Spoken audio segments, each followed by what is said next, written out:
Earlier this week, we told you about a case involving 160 cats that had to be removed from a single home in Gahanna. Now, Columbus Humane officers say it is one of the worst cases of animal hoarding they've ever seen. So, how can you tell when a pet owner crosses the line into hoarding, and what can you do to help out? NBC4's Courtney Yoon has been talking with a veterinarian, and she has some answers for us tonight.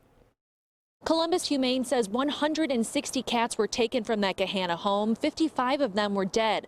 Now the surviving cats are being evaluated, some of them with serious and multiple health problems. Veterinarian Dr. Michelle Gonzalez says hoarding is a mental illness and there are ways that you can help.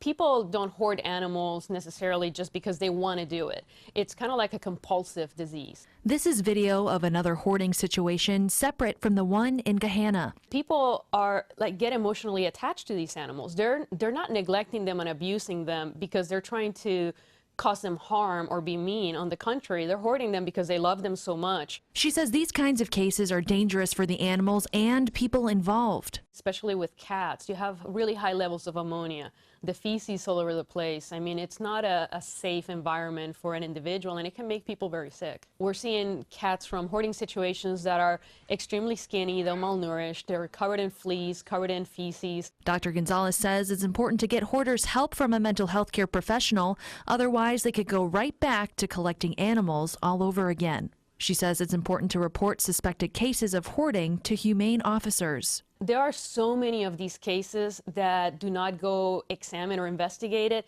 because people are afraid to say something and get somebody in trouble, or they're afraid to be wrong.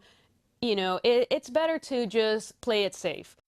Dr. Gonzalez says that other people can also contribute to the problem of animal hoarding. She says if you have an unwanted pet, bring it to a shelter. Don't pass it off to someone who can't take care of the animal but won't say no.